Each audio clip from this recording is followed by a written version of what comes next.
시간에는 위로부터 지혜를 받은 자라는 제목을 가지고 하나님 말씀을 증거하도록 하겠습니다.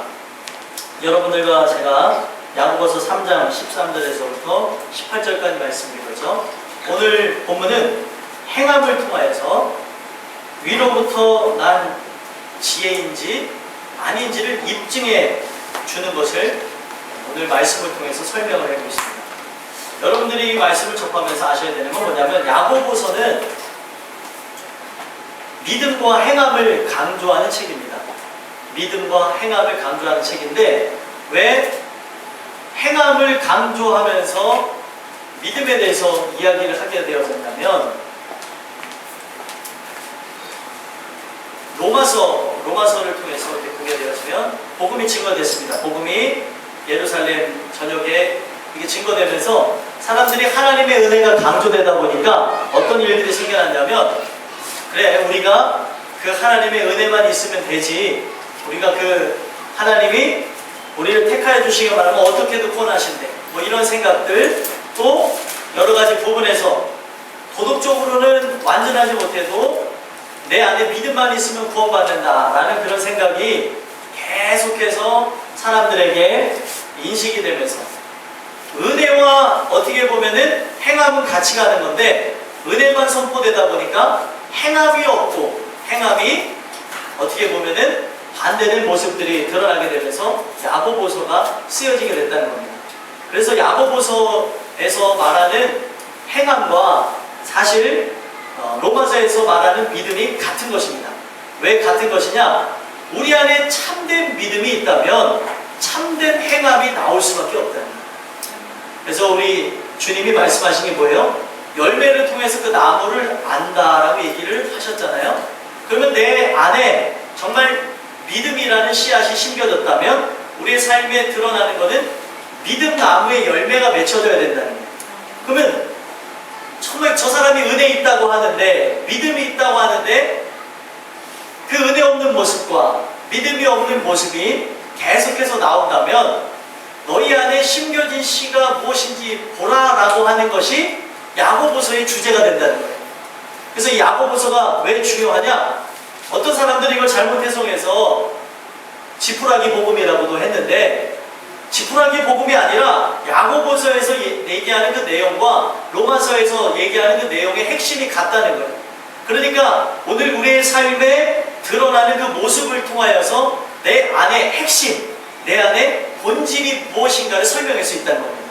그러니까 야고보서의 기자는 너희가 정말 참된 믿음이 있으면 참된 행함이 나오는 것이고, 또 오늘 본문의 내용을 통해서 보면 너희 안에 참된 지혜가 있으면 그에 맞는 합당한 행위들이 나오게 될 것이다 라고 얘기를 하고 있습니다. 그래서 결국에 이 야고보서는 행위를 강조하는 것처럼 우리 눈으로 보여질 수 있지만 사실은 행위를 강조하는 책은 아니고요, 사실 그 행위가 나오게 하는 본질에 대해서 얘기하는 책이라는 거예요. 그러니까 내 안에 믿음이 있으면 행함이 나오고, 또 지혜가 있으면 그에 맞는 행함이 나오는 것은 당연하다는 거예요. 그렇다면 오늘 우리가 이 말씀을 통하여서 봐야 되는 것은, 왜 야고보가 이런 내용을 가지고 그 당시에 예루살렘에 있는 사람들에게 복음을 증거했냐는 거예요. 교회 안에 있는 사람들이 정말 믿음이 있다고 하면서 그 믿음대로 신앙생활을 한다고 하나 그들의 모습이 문제가 드러나는데, 세상이 세우는 윤리적 기준에도 떨어지고 세상이 세우는 도덕적인 기준에도 떨어지게 되면서 그 안에 정말 믿음이 있다면 그럴 수가 없다는 것을 얘기하기 위해서 야고보가 이것을 썼다는 겁니다. 그러면 오늘날 우리가 섬기고 있는 이 교회도 마찬가지겠죠. 왜 제가 이런 말씀을 드리냐? 예전에도 마찬가지고 오늘도 마찬가지인 것이 하나님 말씀이에요. 왜냐하면 이 말씀은 예수 그리스도에 대해서 얘기하는 거잖아요. 예수님이 어떻다고 얘기합니까? 성경에 어제나 오늘이나 영원토록 동일하시느니라.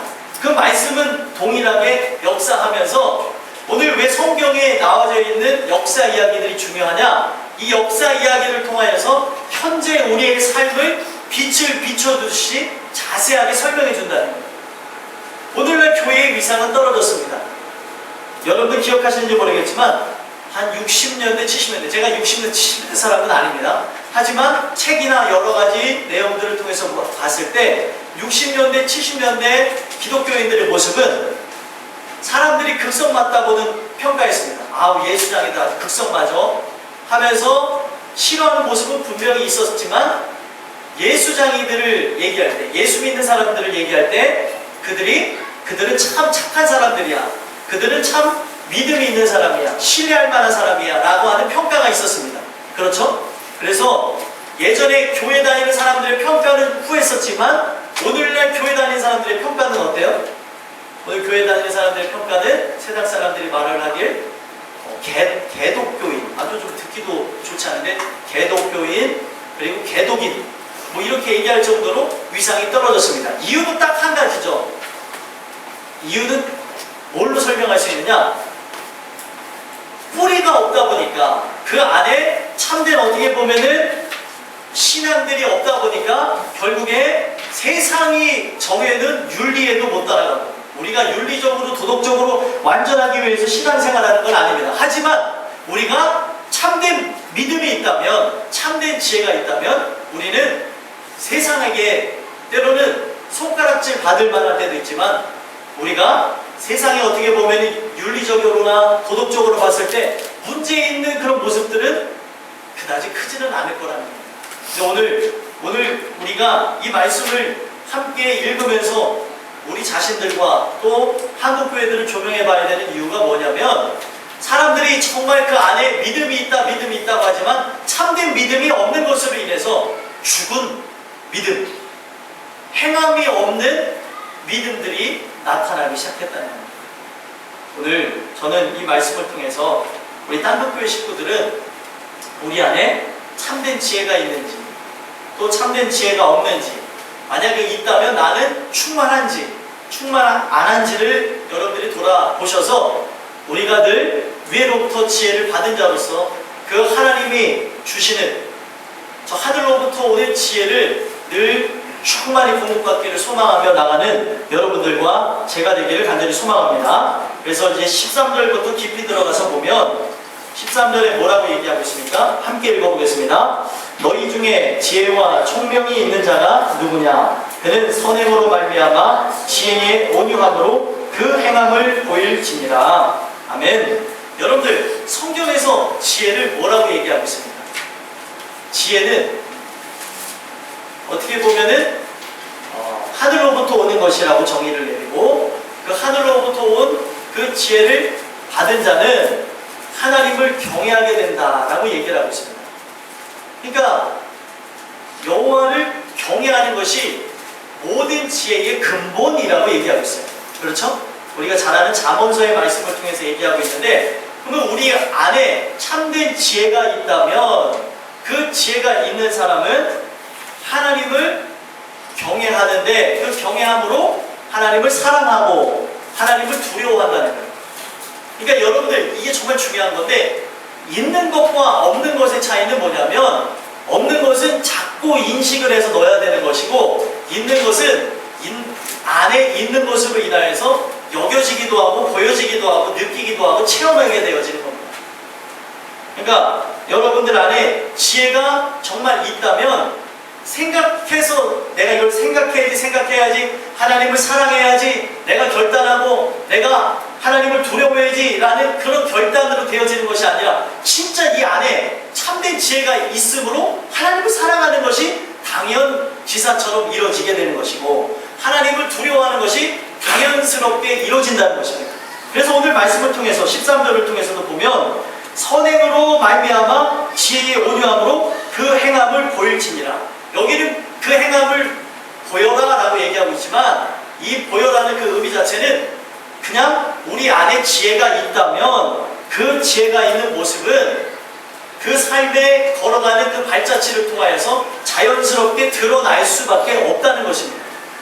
무슨 말인지 이해가 되시죠? 그러니까 지혜가 있으면 지혜는 드러날 수밖에 없게 되는 거예요.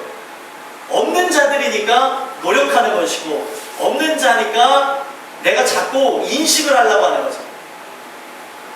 여러분들, 인식을 하게 되어지는 거는 우리가 이제 스마트폰에 비유해서 하는 것이 다 맞지는 않지만 스마트폰에 무언가를 깔았잖아요. 그거를 이제 앱이라고도 하고 어플리케이션이라고도 합니다. 이 같은 말인데 그거를 깔게 되어지면 그거를 인식해서 계속해서 여기 중에 핸드폰 갖고 계신 분들 중에 어떤 분은 화면만 키면 성경이 뜨는 분이 있어요. 근데 그 화면만 키면 성경이 뜨는 이유가 뭐예요? 거기다가 앱을 깔았기 때문에 그것이 그냥 화면만 켜도 나오는 겁니다. 그러니까 지혜가 있으면 지혜라는 것이 우리 안에 들어와 있고 지혜라고 하는 것이 우리 안에 정말 존재한다면 그 지혜는 그냥 저절로 인식이 되어져서 삶에 적용이 되어지고 적용되어지는 거 끝나는 것이 아니라 살아갈 수 있는 여러 가지 동력과 모든 것들을 행하게 해주신다는 거예요. 그래서 여러분들과 저는 오늘 봐야 되는 게 뭐냐면 지혜가 정말 위로부터 온 지혜가 우리 안에 있냐는 것이죠. 그것이 있다면 성경은 하나님의 뜻을 이루며 하나님의 영광을 위해서 살며 세상 것과 하나님의 것을 이렇게 놨을 때에 이것을 고민하는 것이 아니라 자동적으로 하나님의 것을 선택할 수밖에 없게 되어집니다. 제가 안타까운 게 뭐냐면 어떤 분하고 대화를 나눴어요. 전도사님인데 어떤 전도사님하고 대화를 나눴는데 자기가 요즘 고민하는 게 있대요. 뭘 고민하냐 그랬더니 돈과 신앙 사이에서 고민이 되어진대요. 여러분들 제가 한 얘기만 말씀을 드리지만 돈과 신앙은 고민할 것이 아니고 고민할 것입니까 여러분들? 그런데 고민이 되어진다는 것은 지금 이미 성경대로라면 두 마음이 공존하는 거예요. 그러면은 두 마음이 공존하는 내 자신을 보면서 회개하고 이 두 마음이 공존하는 내 자신을 보면서 이 한 마음을 내어 쫓는 것이 내가 할 일이지 고민한다. 이거는 성경적인 것이 아닙니다. 근데 오늘날 듣기 좋은 말로서 사람들이 포장해서 오늘 이것에 대해서 묵상하고 있습니다. 묵상이 아니죠. 그거는 당연히 해야 되는 부분이 내가 헤어지지 않는다면 내가 그것이 결단이 되어지지 않는다면 선택이 되어지지 않는다면 내가 그것을 위해서 나가지 않는다면 놓고 기도해야 되는 게 우리의 삶이지 고민은 아니라는 거예요. 근데 지혜가 있다면 무엇입니까? 딱 이거는 이거고 이거는 그거다 라고 분별이 되는 건데 지혜가 없으니까 이것이 고민되어지는 것인 줄 알고 착각하게 된다는 거예요. 마귀가 하는 일이 뭔지 아십니까? 착각하게 만드는 거예요. 고민할 일이 있고요. 고민하지 말아야 될 일이 있습니다. 그렇죠? 그냥 믿고 나아가야 될 일이고 저기 보니까 말씀대로라면은 저기 적과 꿀이 흐르는 땅을 정복하게 하신다고 그랬는데 가만 보니까 저기 거인들도 살고 저기 큰 성도 있는데 이거 고민되네? 저거 들어가서 가능할까? 여러분 고민할 일이에요? 아니면 그냥 믿고 나아갈 일이에요? 믿고 나아갈 일이죠. 근데 이스라엘 백성들은 고민을 했습니까? 안 했습니까? 고민하다 못해 어떤 결론을 내렸어요? 여러분 고민이라고 하는 것이 이게 바로 뭐냐? 선악과 같은 거예요. 고민을 해야 될 거는 고민하는 게 맞죠? 하지만 고민하지 않아야 될 거는 물리쳐야 되는 겁니다. 무슨 말인지 이해가 되십니까? 조가 꿀이 흐르는 땅이라고 그걸 정복하게 하신다고 했으면 믿고 나가야 돼요. 근데 사람들이 보고 와서 거기는 우리가 정복할 땅이 아니라고 얘기를 합니다. 예를 들면은요. 그러면 고민되어지는 게 사실이지만 우리 안에 말씀이 있고 참 지혜가 있는 사람이면 고민할 것이 아니고 믿고 나가야 됨을 안다는 것입니다. 누가 그랬습니까? 여호수아와 갈렙이 그랬어요. 믿고 나가야 됨을 알고 그대로 나갔습니다. 싸움을 잘했어요? 아니면은 뭐 기술이 좋아서요? 아닙니다. 믿고 나아가라고 하나님 말씀하셨기에 그냥 그걸 믿고 나갔다는 거예요. 오늘날 마귀가 하는 게 무엇이냐? 고민되어지지 않을 것들을 고민하게 만드는 거예요. 이것이 가능하냐? 가능하지 않느냐? 한 번만 좀 따져보자. 뭘 따집니까? 요즘 광고도 아무것도 묻지도 말고 따지도 말고 가입하라는 거예요. 다들 신령한 분들만 있어서 이순재 씨가 나와서 아무것도 묻지도 말고 따지도 말고 이렇게 얘기하시잖아요. 여러분들 그만큼 신뢰, 보험도 신뢰를 하라고 그러는데 우리 하나님 말씀을 신뢰하지 못하냐는 거예요. 그 신뢰를 하기를 원하시는 그 말씀은 과거에만 있는 게 아니에요. 오늘 우리의 삶에도 동일하게 이루어지고 있습니다. 믿어야 될 건 믿는 것입니다. 고민이 될 것도 아니고 생각해 볼 필요도 없어요. 생각이라고 들어오는 것은 이미 믿으라고 하면 그걸 믿는 것이지, 믿으려고 했는데 이걸 보니까 아닌 것 같다는 생각이 들어와요. 생각이 들어왔다는 것 자체가 이미 하나님의 생각이 아니라는 겁니다. 오늘 우리가 이것을 보게 되어지는 지혜가 생겨난다면 여러분들 삶에 많은 분별이 오게 될 것입니다. 믿어야 될 것은 믿는 것이고, 고민해야 될 것은 고민하되, 고민하지 않아야 될 것은 그냥 고민하지 않는 것이 정답이구나. 맞습니까? 네. 성경에도 분명히 이렇게 얘기하고 있어요. 내일 일은 내일 염려하라고 얘기하고 있어요. 왜 그럴까요? 아니, 아직 일어나지도 않은 일을 왜 고민하면서 살아가냐는 거예요. 그날 괴로움도 그날로 족한데, 하나님이 내일을 아직 허락할지 안 허락할지, 우리의 인생의 앞날이 어떻게 될지를 모르는데, 우리는 때로는 하나님보다 앞서 나가서 이 모든 것은 이렇게 해서 이렇게 해서 이렇게 결론 지어야 된다.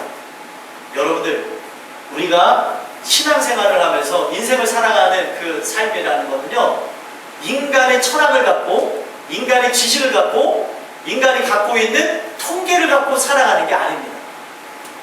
보세요. 성경은요, 정말 하나님은 할 수 없는 것을 하라고 할 때도 있고, 믿으라고, 믿어지지 못하는 것을 믿으라고 하실 때도 있고, 정말 지금 불 가운데 지나가는 고통이 있는데도 내가 너와 함께 할 것이라 이렇게 얘기하고 있습니다. 근데 그걸 믿는 자들은 어떻게 됩니까? 하나님을 경험합니다. 그러나 믿지 못하는 자들은 경험하지 못하는 거죠. 오늘 우리가 이 말씀을 통해서 봐야 되는 건 뭐냐면, 지혜가 우리 안에 있느냐 없느냐. 왜 이런 질문을 했을까요? 너희 중에 지혜와 총명이 있는 자가 누구냐라고 왜 질문을 했을까요? 오늘 여러분들과 저는 이 말씀을 통하여서 지혜와 총명이 있는 자가 누구냐라고 질문을 던질 때, 근데 제 안에 연약하지만 부족하지만 참 지혜이신 하나님이 계십니다. 이렇게 고백하며 나갈 수 있는 여러분들과 제가 됐으면 좋겠습니다. 근데 그 고백이라는 것이요, 정말 중요한 것이 입술의 고백은 의미가 없고요, 마음의 고백이 정말 참 고백입니다. 오늘날 문제가 무엇이에요? 입으로 자꾸 고백시키다 보니까, 입으로 자꾸 하나님의 제자인 것처럼, 우리가 또 그리스도를 길을 따라가는 사람처럼 학습이 되어지다 보니까 누가 참 지혜인지를 모를 때가 있습니다. 참 지혜 있는 자인지. 참 지혜가 있는 자는 오늘 말씀 그대로입니다. 온유함으로, 지혜의 온유함으로 그 행함을 보일지니라. 행함을 드러내라는 거예요. 이 얘기는 우리 안에 지혜가 있으면 자동적으로 드러날 수밖에 없음을 설명해주고 있다는 사실입니다. 자, 14절 보면은 뭐라고 나와 있습니까? 함께 읽겠습니다. 시작. 그러나 너희 마음속에 독한 시기와 다툼이 있으면 자랑하지 말라. 진리를 거슬러 거짓말하지 말라. 아멘. 우리가 참 지혜가 있더라도 오늘 이 말씀을 통해서 보셔야 되는 게 뭐냐면, 우리 마음속에 다른 것들이 침투해서 들어올 수 있다는 것을 기억하셔야 됩니다. 여러분들, 오늘 우리가 지혜가 통치하냐, 지혜가 통치한다는 건 하나님이 통치한다는 걸 의미하는 거예요. 하나님이 통치하는 사람 안에는 사실 독한 시기와 다툼이 일어날 수 없습니다. 그래서 오늘 이걸 통해서 봐야 되는 건 뭐냐면, 우리 안에 자꾸 시기가 올라오고 질투가 올라오고 미움이 올라오고 다툼이 올라오게 되어진다면, 그거는 뭐냐? 하나님이 나를 통치하지 않는 증거의 모습이고, 또 하나는 내가 이 안에 지혜가 있을지라도 악한 것이 틈탔음을 설명해 주는 겁니다. 그래서 오늘 이 마음속에 온유함으로 그 행함을 보일지라 라고 얘기했지만, 그러나 너희 마음속에 독한 시기가 올라온다면, 그리고 다툼이 있다면 절대 자랑하지 말라라고 얘기해요. 왜 그럴까요? 이 마음속에 시기와 다툼이 있으면 자랑하지 말라라고 하는 것은, 자랑하고자 하는 마음이 있다는 것은 무엇입니까? 남과 비교해서 내가 그들보다 낫다는 거예요. 비교했다는 것이 문제죠. 시기가 일어나고, 시기라는 걸 하나님이 일으킨 것이 아니라 마귀가 시기라는 것을 줘가지고 사람과 사이를 비교하게 만듭니다. 마귀가 하는 일을 잘 보셔야 되는 게, 에덴 동산에서부터 비교하지 말아야 될 대상과 비교하게 만들었어요. 누굽니까? 바로 인간과 하나님을 비교하게 만들었습니다. 누가요? 뱀이. 뱀의 모양으로 어떻게 보면은 뱀에게 어떻게 보면 역사에서 나타난 그 사단이 하나님과 자신을 비교하게 만들었어요.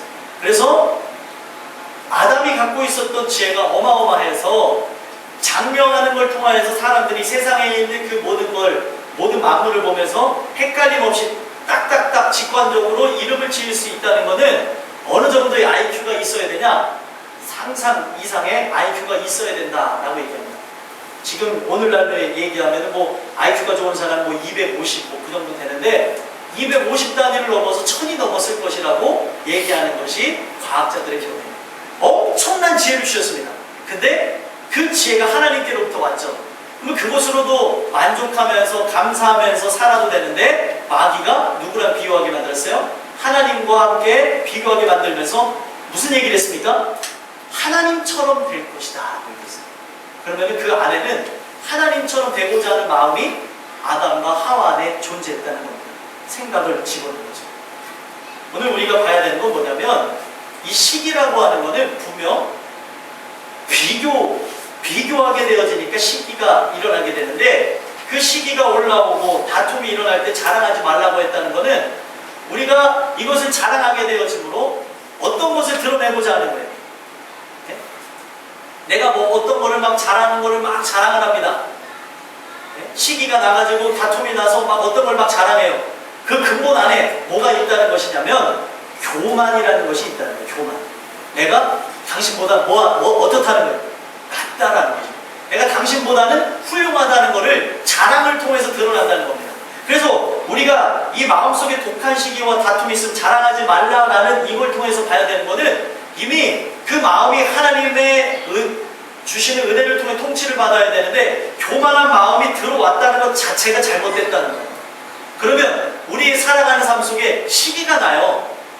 다툼이 일어나요. 미움이 생겨나요. 우리 안에 정말 참된 지혜가 있고 말씀이 있다면 이런 것들이 이런 생각들이 우리 안에 들어온다면 이것이 하나님이 준 생각이 아니라는 분별이 있으셔야 돼요. 근데 참 안타까운 거는 이게 분별이 다 되면 좋은데 분별이 안 되니까 문제죠. 이유는 딱 한 가지입니다. 지혜가 없어서 그렇고요. 또 한 가지는 충만함을 잃어버렸기 때문에 그렇습니다. 애시당초 이 안에 하나님의 영이 없었기 때문에 분별이 되어야 될 때 분별이 되지 않은 경우가 있고요. 또 지금 충만함을 잃어버려가지고 이것이 분별이 되지 않을 때가 있습니다. 오늘 우리가 이 말씀을 저에게 적용하고 여러분들에게 적용해야 되는 이유 자체는 우리의 살아가는 삶 속에 시기가 올라옵니까? 안 올라옵니까? 올라오기도 하고 다툼이 올라오기도 하기 때문에 이것을 어떻게 해결해내느냐가 정말 중요하다는 거예요. 왜 제가 이런 말씀을 드리냐?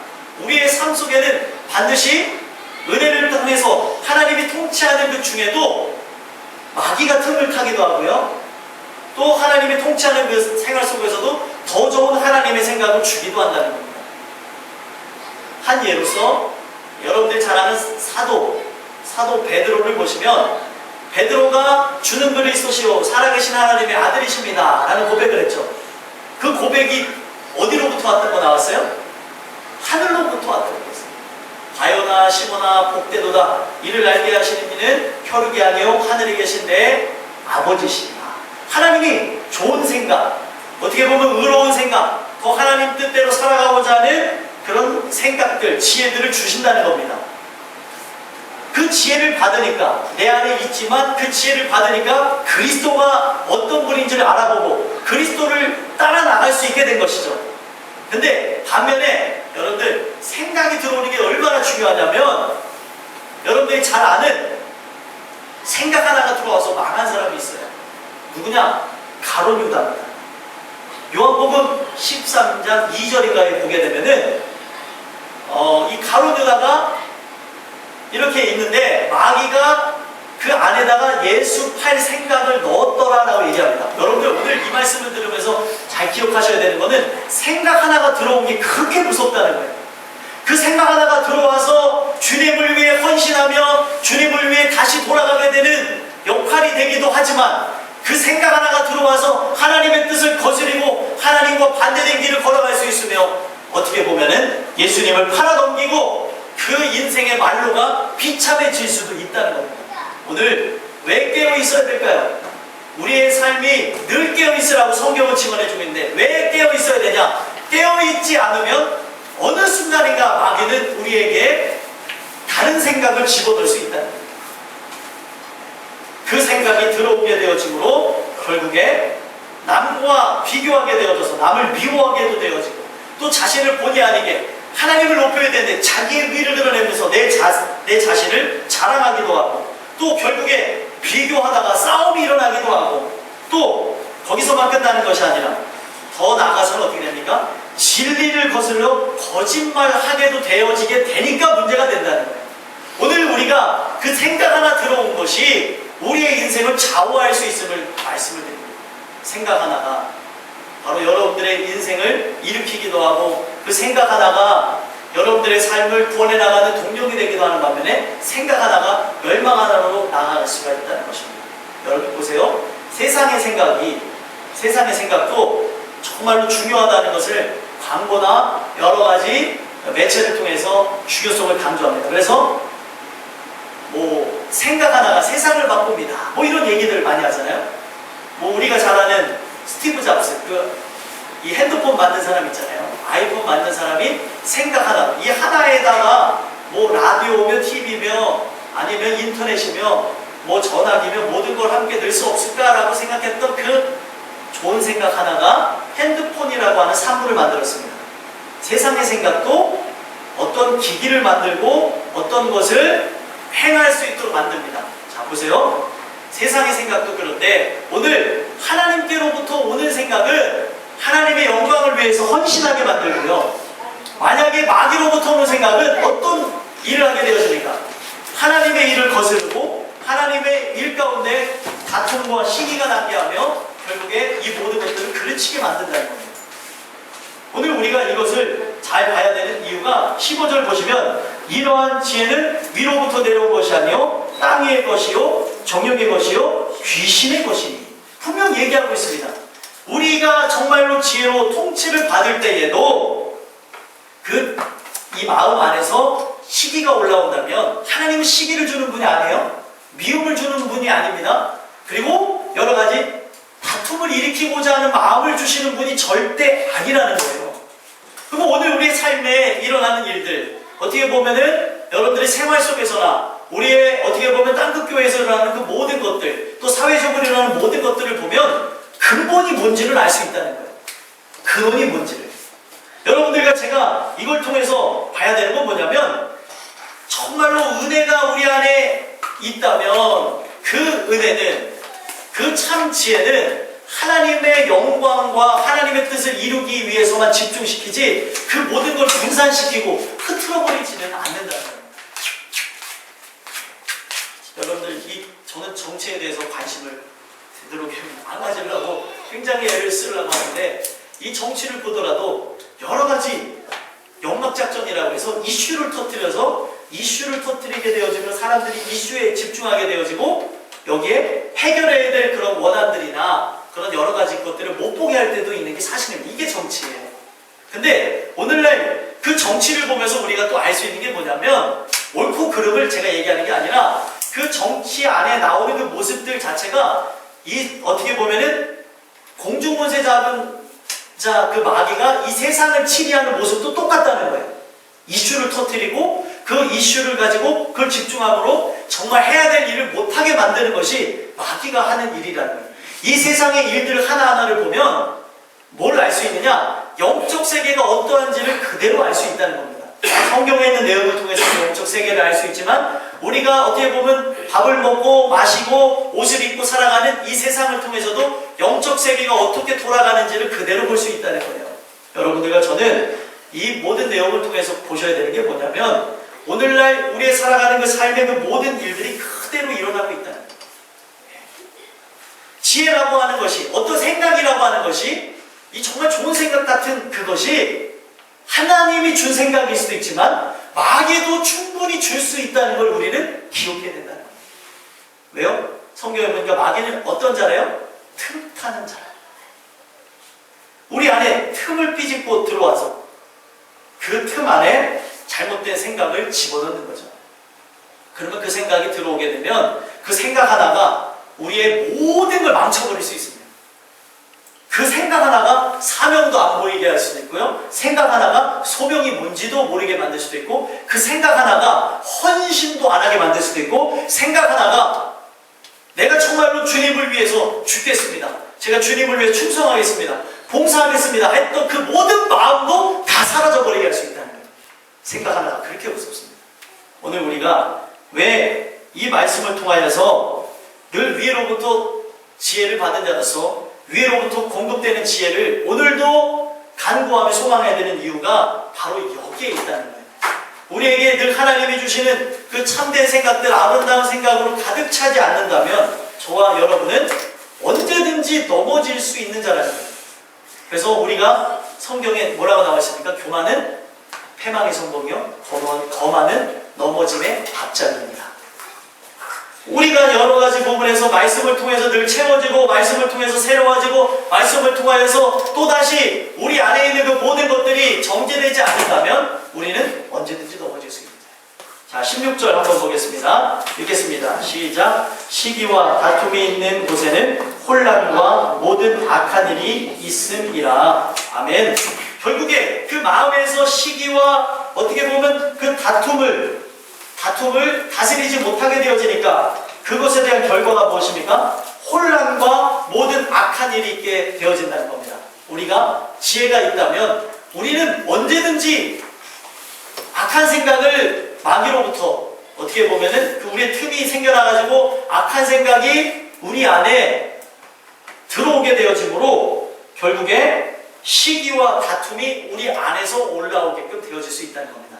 근데 이것을 지혜가 있는 자는 이것을 기도하면서 물리치고 다시 내보내고 싸워서 승리하지만, 지혜가 없는 자는 이 어떻게 보면 들어온 생각 그대로 행하게 되어지므로 혼란과 모든 악한 일이 생겨나게 되어진다는 거예요. 여러분들 성경에서 말하는 틈이, 마귀가 틈타지 못하게 한다고 얘기하고 있잖아요. 틈이 어떻게 생겨나는지 아십니까? 그거를 어떻게 보면은 해석해서 보면 틈이라고 하는 건 상처, 틈이라고 하는 것은 여러 가지 부분에서 내가 생각하는 것과 반대되는 것, 여러 가지 우리가 나는 이런 사람인데 만약에 이렇게 하라고 하면은 그거 싫을 때가 있는 것처럼, 어떻게 보면 그 틈이라고 하는 것은 내가 정해놓은 사상, 내가 정해놓은 철학, 그리고 내가 습득한 그 경험에 의해서 반대되는 것이 나올 때 우리 안에는 틈이라는 게, 균열이라는 게 생겨난다. 그러면 그 틈이라는 것, 어떻게 보면은 내 원칙이 무너지고 내 생각이 무너지는 그때에 우리가 봐야 되는 건 내가 세우는 원칙을 따지는 것이 아닙니다.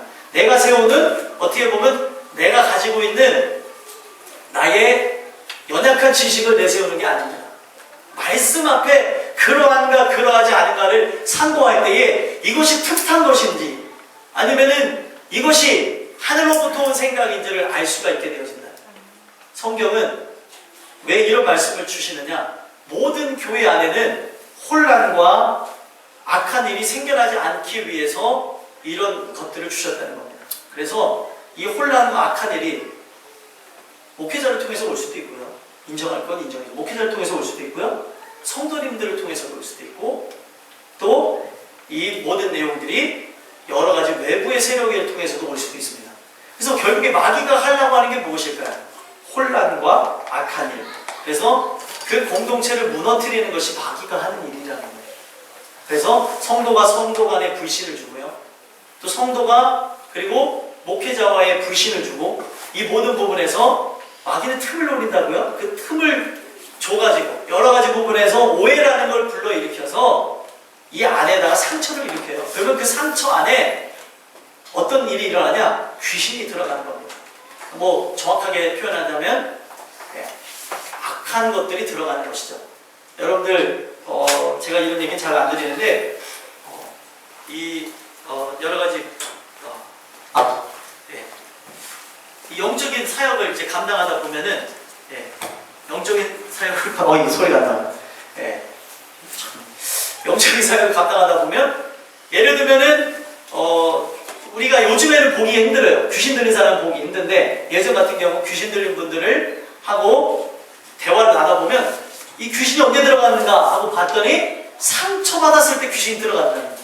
어렸을 때 아버지한테, 어머니한테, 뭐 선생님한테, 또 누구한테, 또 자기가 어떤 충격적인 일들, 감당할 수 없는 일들을 통해서 이 악한 것이 들어갔다고 얘기하는 것을 제가 많이 들었습니다. 제가 무엇을 말씀드리고 싶냐면, 마귀라고 하는 존재는 틈이 있어야 들어갈 거 아니에요. 여러분들한테 균열이 있어야 들어갈 거 아니에요. 그래서 이 생각을 흐트러버리는 상황, 환경, 형편, 처지, 하나님도 그걸 역사하시지만 마귀도 그렇게 해가지고 우리의 균열을 일으켜서 그 상처를 통해서 그 안에 그 악한 생각을 집어넣는다는 겁니다. 왜 제가 이런 말씀드리냐? 가룟 유다가 꿈꿨던 세상과 예수님이 꿈꿨던 세상이 틀려요. 그래서 예수님이 걸어가시는 그 길을 보면서, 예수님이 하시는 그 사역을 보면서 이 가룟 유다가 마음에 상처를 입었습니다. 그 상처를 입었을 그때에 악한 것이 들어간 거예요. 어떤 상처를 입었느냐? 자기가 아는 메시아는 이 정치적인 해방을 주는 메시아라고 생각한 거죠. 이스라엘이 로마로 압제를 받고 나아가는데, 실제로 얘기하면 이제 우리 옛날에 일제 치하에 있었던 것처럼 그런 상황이라는 거예요. 그러면 예수님이 오면 일제 치하에 있는 우리를 좀 해방시켜줄 줄 알았는데, 그런 것이 아니라 저 하늘나라가 이렇다고 하고 하늘나라에 가야 된다는 그런 얘기를 하니까 이 사람은 이 땅에만 관심이 있는데 하늘에 대해서 얘기하니까 거기 안에 자기 생각과 다른 것으로 상처를 받았습니다. 거기 안에 마귀가 들어가. 오늘 우리가 이걸 통해서 봐야 되는 것은, 우리가 늘 위로부터 오는 지혜가 없다면, 그 누구든지 위로부터 오는 지혜가 공급되어지지 않는다면 어느 누구든지 넘어질 수 있는 게 우리의 삶이다. 소망하기는 여러분들과 저는 위로부터 난 그 지혜를 공급받아 승리하는 여러분들과 제가 되게 하는 소망합니다. 그래서 17절에 위로부터 난 지혜는 이라고 해서 설명을 합니다. 한번 같이 읽어보겠습니다. 시작. 오직 위로부터 난 지혜는 첫째 성결하고, 다음에 화평하고, 관용하고, 양순하며, 긍휼과 선한 열매가 가득하고, 편견과 거짓이 없나니. 아멘. 오직 위로부터 난 지혜는 이와 같습니다 라는 뜻이죠. 어떤 모습일까요? 첫 번째는 성결하고 라고 시작하고 있습니다. 성결하다는 것을 어떤 의미로 받아들이시면 되냐? 언어의 의미로 봤더니 순수하다라고 얘기하고 있어요. 왜 순수하다라는 것과 성결하다는 것을 연결시켰을까요? 성결이라고 하는 것은 깨끗함을 넘어서서 성스럽기까지 하다는 거죠. 그러면 인간이 진짜 위로부터 온 지혜가 이 안에 있다면 깨끗하다 못해 성스럽기까지 할 정도로 하나님이 창조한 본연의 모습, 순수한 모습 그대로가 우리의 모습이 되어진다는 거예요. 무슨 말인지 이해가 되십니까? 그래서 순수하게 되어진다라는 것과 함께 연결되는 게 무엇이냐면, 천국 가기 위해서 누구와 같아야 된다고 얘기하고 있죠? 어린아이. 이거 알기는 잘하십니다. 우리가 잘 알죠. 어린아이와 같아야지 천국에 들어갈 수 있다고 얘기하고 있어요. 여러분들 어린아이를 두고 세상 사람들도 어떻다고 얘기합니까? 순수하다고 얘기해요. 근데 왜 순수하다고 하는지 아십니까? 때묻지 않았고 아직 자기가 여러 가지 부분에서 사리분별이 연약하기 때문에 순수하다는 말을 합니다. 그래서 왜 어린아이와 같지 않으면 결단코 천국에 들어가지 못한다고 얘기했냐면, 어린아이는 누구의 보호를 받아요? 부모님의 보호를 받는 것처럼 우리가 정말 어린아이와 같이 순수해지면 오직 하나님의 말씀만 듣는다는 거예요. 그래서 이 성결의 의미는 순수함과 같이 가는 건데, 여러분들 이 말씀을 그냥 순수하게 받아들이십시오. 아멘. 집에 가서 하시면 순수하게 받아들이십시오. 말씀 그대로가 나에게 말씀하시면 그대로 받아들이시면 돼요. 그 말씀이 만약에 내가 죄인이라고 하면 내가 죄인이죠. 그 말씀이 내가 어떻게 보면 하나님의 일을 거스리고 있다고 하면 내가 그렇게 되는 거죠. 그대로 받아들이시고, 그것이 정말로 괴롭기도 하고 아프기도 합니다. 하지만 이것이 이루어지기를 소망하는 것이 바로 순수한 마음입니다. 오늘 지혜가 여러분들과 저희 안에 있다면 이 순수함을 통하여서 그 어떤 것도 영향을 받지 않는 그 성결함이 여러분들에게 드러날 것이라 저는 믿습니다. 그래서 이 지혜가 있는 자가 성결하다, 순수하다고 하는 것을 이유가 무엇이냐면, 오직 하나님만을 의지하기 때문에, 오직 그리스도만을 의지하게 되기 때문에 성결한 무슨 말인지 이해가 되십니까? 오직 내가 갖고 있는 주관, 내가 갖고 있는 여러 가지 생각, 사상이나 내가 가지고 있는 철학이나 내가 갖고 있는 지식이나 내가 가지고 있는 경험을 내세우는 것이 아니라 말씀이 그러하다고 하면 그 말씀 그대로 받아들이는 게 순수라는 거예요. 여러분들 정말 이 내용이 여러분들 안에 그대로 잘 장착이 되어져서 여러분들 말씀 그대로 나아가심으로 승리하는 여러분들과 제가 되게 아주 소망합니다. 마지막 시대는 말씀이 최고가 되어야 되는 시대예요. 왜냐하면 악한 마귀가 어떻게 역사하냐면 택한 자도 미혹하는 시대가 될 것이고, 그리고 여러 가지 부분에서 이 분별이 안 되는 혼란의 모습을 줄 것입니다. 동일한 모습으로 역사를 하지 악한 모습으로 역사하면 누가 넘어가겠어요? 선한 것 같은데 하나님의 일을 그르치는 그런 여러 가지 모습들, 그리고 성령의 역사랑 똑같이 치유도 일어나고 막 기적도 일어나고 뭐 여러 가지 우리가 알 수 없는 여러 가지 영적인 일들이 일어난다 하더라도 그 안에 말씀이 통치받지 않는 것이라고 하면 우리는 그것을 배척해버려요. 왜요? 충분히 속일 수 있기 때문에. 여러분들과 저는 오늘 이 말씀을 통해서 첫째, 성결하고 라고 하는 이 내용이 여러분들의 것이 되어지는 은혜가 있게 되길 아주 소망합니다. 다음에는 뭐라고요? 화평하고. 화평이 뭘까요? 화평에 대해서는 이제 또다시 18절에도 강조하면서 끝나는데, 화평은 뭐냐? 제가 3주인가요? 4주 전에 설교했던 교두보 역할을 하는 것이 화평이에요. 우리 예수님이 죄인인 우리와 하나님 사이를 연결해주는 교두보 역할을 하셨던 것처럼, 그래서 그 역할을 감당하시기 위해서 자신이 화목제물로 바쳐졌던 것처럼 화평케 한다는 것은 연결해 주게 되어지므로 같이 기쁨을 누리는 것을 의미하는 겁니다.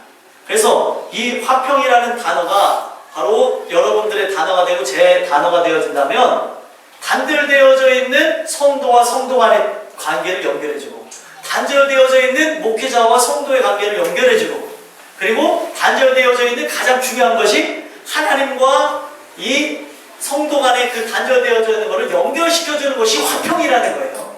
아멘이십니까? 근데 그 화평이라고 하는 것은 어떻게 해서 진행되냐? 바로 자기 부인, 내 자신을 부인하는 것과 내 자신을 헌신하는 것과 내 자신을 희생하는 걸 통해서 이것이 되어진다는 거예요. 여러분들과 저는 오늘 이 말씀을 통하여서 화평케 하는 자들이 되시길 간절히 소망합니다. 오늘날은 단절된 시대입니다. 점점점 마귀가 가정을 단절시키죠.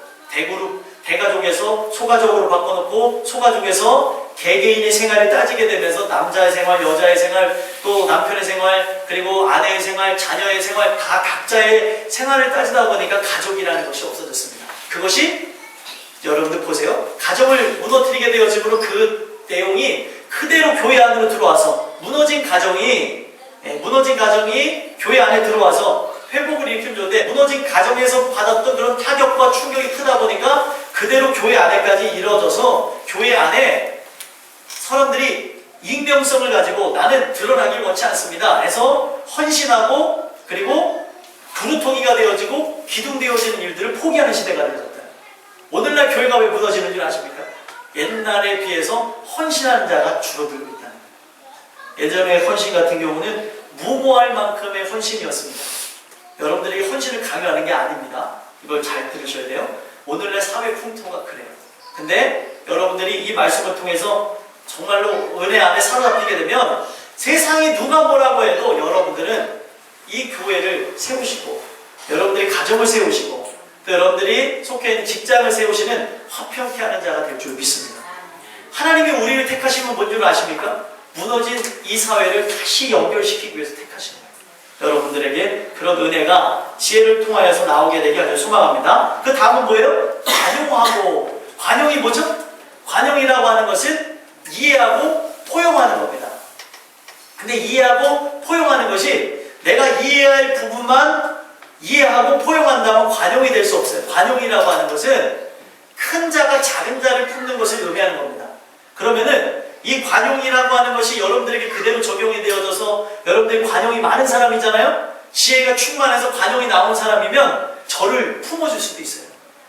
그리고 저를 품어주는 것뿐만이 아니라 제가 어떻게 보면은 여러 가지 부분에서 인간적으로 미숙한 모습이 있더라도 그것을 이해하고 보듬어주고 감싸주고 같이 이렇게 세울 수 있습니다. 그러나 지혜가 없다면 비판의 대상이 되겠죠. 여러분들, 비판의 대상이 되는 이유는 딱 한 가지입니다. 여러분들이 저를 비판을 하고 제가 여러분들이 비판을 하고 누가 누구를 비판하는 것, 또 정치에서 누가 누구를 비판하는 이유는 딱 한 가지예요. 사랑이 전제되지 않았기 때문에 그래요. 사랑이 전제되면은 이해하려고 하는 게 먼저입니까? 비판하려는 게 먼저입니까? 이해하려는 게 먼저죠. 이건 누구에게나 마찬가지예요. 목사에게도 마찬가지고 성도님들에게도 마찬가지입니다. 오늘 우리가 이걸 통해서 봐야 되는 건 지혜가 있는 사람은 관용을 하려고 한다는 거예요. 관용을 베풀려고 한다는 거죠. 그들의 간청을 들어주려고 그러고 그들의 소원을 풀어주려고 그러고 그들의 그런 어떤 마음을 함께 하려는 것이 우리 모두에게 일어나는 것이라는 거예요. 오늘 여러분들과 제가 정말 지혜가 있다면 내가 이해가 되지 않는다고 해서 상대를 비판하고 상대를 정죄하기보다 여러 가지 부분에서 그들을 품고 사랑할 수 있는 그 사랑이 여러분들과 저에게 드러날 수 있게 되게 아주 소망합니다. 근데 딱 한 가지 아셔야 되는 게 이해하고 포용하고 감싸줘야 되는 영역이 분명히 있고요. 이해하고 감싸주고 그리고 포용하지 말아야 될 영역이 있다는 것을 아셔야 돼요. 뭐냐?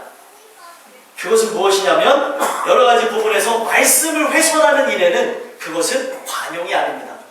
여러분들이 그들에게 여러분들 자녀든 남편이든 아내든 누구에게든 이것이 정말 잘못됐음을 알려주는 것이 관용이에요. 이해가 되십니까? 네. 누구든지 실수가 있고 누구든지 잘못된 길을 걸어갈 수 있습니다.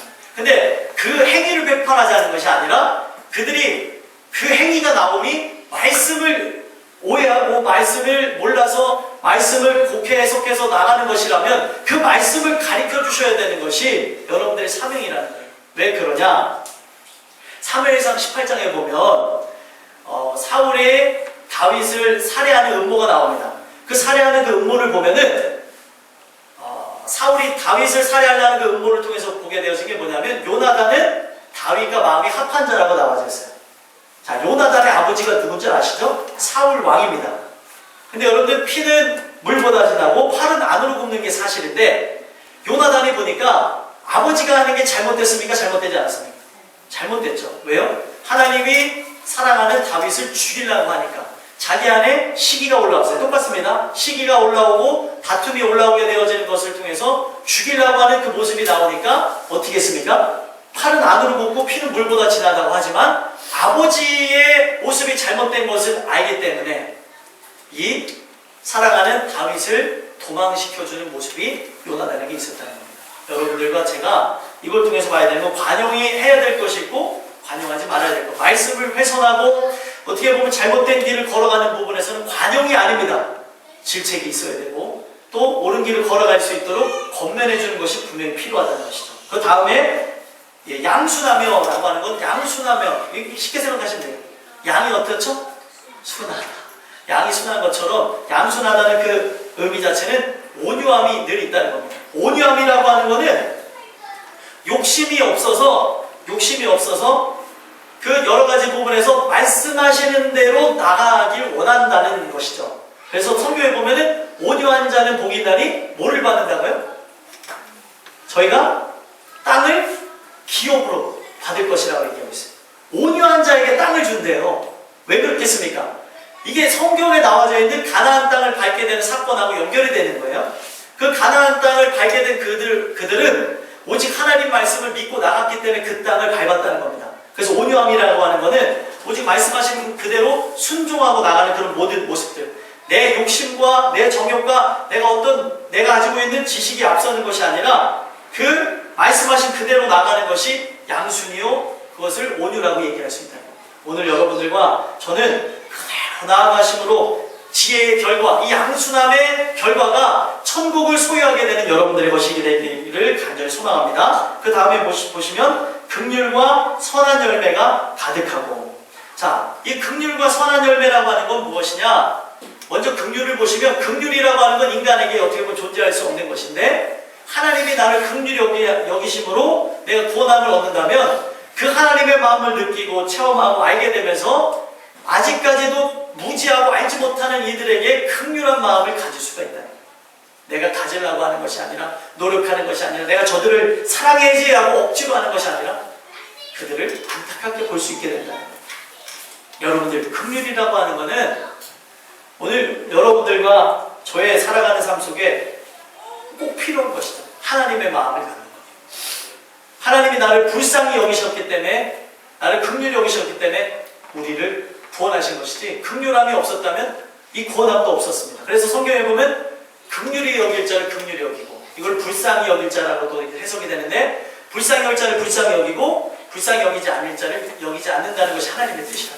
오늘 여러분들이 구원받은 것은 하나님이 나를 불쌍히 여기시고 긍휼히 여기셨기 때문에 구원을 받았습니다. 여러분들이 이 지혜가 우리 안에 있는 것으로 인해서 세상에 있는 그 영혼들을 볼 때 긍휼히 여기고 그들을 구원해야 된다는 그런 마음들, 그들을 어떻게 보면 불 가운데서 끄집어내야 되는 그런 사명이 있다는 걸 기억하게 되는 여러분들과 제가 되게 하길 소망합니다. 그래서 결국에 선한 열매가 가득하게 돼요. 우리가 지혜가 있다는 것은 결국에 의의 열매가 맺혀지는 것을 의미하는데, 그 의의 열매 중에서도 이제 선한 열매라고 얘기하고 있는데, 이 선한 열매라고 하는 것은 우리 안에 하나님이 계셔서 그 하나님을 통하여서 이루어지는 참된 선들, 하나님을 통해서 이루어지는 구원의 역사들이 가득하게 되어질 것임을 설명해 주고 있습니다. 오늘 여러분들을 통하여서 여러분들 자신도 구원을 받고, 여러분들의 자신도 그 삶을 통하여서 성령의 열매와 믿음의 열매가 주렁주렁 맺혀지는 여러분들과 제가 되게 하길 소망합니다. 그리고 마지막 보시면 뭐가 없다고요? 편견과 거짓이 없다라고 얘기하고 있어요. 편견은 무엇일까요? 편견은 딱 그거예요. 우리가 사람의 인상을 보고 판단하는 걸 편견이라고 합니다. 네? 내가 지금까지 살아왔을 때 이런 사람, 이런 유의 인상은 이런 유의 사람이더라. 그 사람 인상 보니까 고약하게 생긴 게 그럴 것 같아. 그 사람의 인상을 보니까 참 좋아. 편견이죠. 이 사람의 행동을 보니까 이 사람은 여러 가지 부분에서 문제가 있어. 우리가 여러 가지 부분에서 내가 가지고 있는 것을 통해서 남을 보는 것이 편견입니다. 편견. 여러분들, 내가 가지고 있는 잣대로 남을 볼 것이 아니라 하나님의 눈으로 봐야 됩니다. 하나님의 눈으로 본다면 하나님의 눈은 다 잃어버린 영혼들이지 누구는 어떻고 누구는 어떻고 하는 그런 눈이 아니라는 거예요. 오늘 여러분들과 저는 이 편견의 눈이 없어지는 참된 지혜가 있게 되기를 소망합니다. 그래서 오늘 우리가 생각이 다를 수가 있고요, 모습이 드러나는 모습이 다를 수도 있지만 우리 안에 지혜가 있으면 사랑의 눈으로 보는 것이지 편견의 눈으로 보는 것이 아니라는 거예요.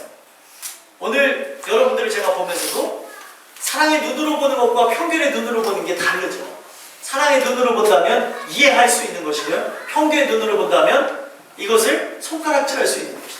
오늘 여러분들과 제가 참된 지혜가 있다는 것은 사랑의 눈으로 이 모든 걸 보게 되어진다는 걸 기억하시기 소망합니다. 그리고 거짓이 없다는 것, 거짓이 없다는 건 뭐냐면 위선이 없다는 것입니다. 원어의 의미를 봤더니 이 거짓이라고 하는 건 위선이 없다는 것. 겉으로는 웃고 있는데 속에서는 상대를 미워하고 상대를 증오하고 상대를 사랑하고 있지 않다. 이걸 바로 성경은 위선이라고 얘기합니다. 바리새인과 서기관이 왜 위선자라고 성경에서 얘기를 하고 있냐면 그들이 겉으로는 거룩한 척하나 그 안에는 악독이 가득한 자들이라고 했습니다. 그 안에서 어떻게 보면 말씀을 배척하는 그런 모든 것들이 가득 차 있었다고 얘기합니다. 겉으로는 모든 예배에 다 참석하고요, 겉으로는 금식을 하고 근처에 11조를 드리고 그리고 하루에 3번 기도하고 일주일에 2번 이상 금식하는 그런 모습이 있다 보니까 어느 누가 봐도 충만한 자의 모습이었지만 하나님은 중심을 보시는 하나님이셨기 때문에 그들의 그 악이 해결되지 않은 그 모습을 보면서 그것을 위선이라고 얘기했습니다. 오늘 여러분들과 저는 참된 그리스도인이 되심으로 겉과 속이 같은 분들이 되셨으면 좋겠어요. 때로는 악이 존재할 수도 있겠지만 이 악을 악으로 갚고 악으로 다스리는 것이 아니라 이 악을 선으로 다스리고 이 선으로 이 모든 걸 나가는 은혜가 여러분들에게 또 저에게 있어서 여러분들과 저의 삶 속에 드러나는 그 모든 모습이 그 모습 자체였으면 좋겠어요. 예수님 자체가 예수님이셨던 것처럼 여러분들 자체가 그리스도인이었으면 좋겠습니다. 겉에만 그리스도인이 아니라 속까지 그리스도인인 여러분들이 되셨으면 좋겠고요. 오늘 우리의 살아가는 삶 속에 이 위선이 없는 모습들, 위선의 그 예배가 결국에 위선적인 예배가 예레미야에 보니까 위선적인 그 예배가 7장에 보게 되어지니까 심판의 원인이 됐습니다. 오늘 여러분들과 저는 이 예배를 드림에 있어서 늘 말씀을 들음에 있어서 우리 삶에 있어서 그 위선이 없는 그런 아름다운 모습이 있게 되게 하길 소망합니다. 끝으로 18절 보시면 18절은 17절에서 얘기했던 화평을 다시 한번 강조하는 건데 결국에 지혜 있는 자는 화평케 하는 자라는 것을 다시 한번 강조하면서 마칩니다. 한번 읽어보겠습니다. 시작. 화평하게 하는 자들은 화평으로 심어 의의 열매를 거두느니라. 아멘. 이 화평이라는 것은 하나님과 바로 인간이 화평하는 것이고 인간과 인간이 화평하게 되는 것을 말씀하는 거죠. 그래서 화평으로 심어서 결국에 의의 열매를 거두는, 내가 희생하는 것, 내가 제물이 되어지는 것처럼 내가 여러 가지 교두보 역할을 감당하게 되어지므로 나를 통해서 일어난 그리스도의 그 희생이 내 안에서 착한 일을 시작하게 하신 그 예수님을 따라서 우리가 순종해 나갈 때 결국에 의의 열매를 거두게 되어집니다. 오늘 여러분들과 제가 위로부터 지혜를 받은 자라면 오늘 살아가는 삶 속에 마귀가 분명히 틈을 탈 것입니다. 하지만 그 틈을 탈 것을 두려워하는 것도 있겠지만 그것보다 위로부터 지혜를 받기를 소망하며 그 위로부터 지혜가 충만하셔서 여러분의 삶에 여러분들을 통하여서 화평케 하는 귀한 역사들이 더욱 충만히 드러날 수 있게 되기를 주 예수 그리스도의 이름으로 소망합니다. 기도하겠습니다. 하나님 감사합니다. 위로부터 지혜를 받은 자 아버지 하나님, 우리가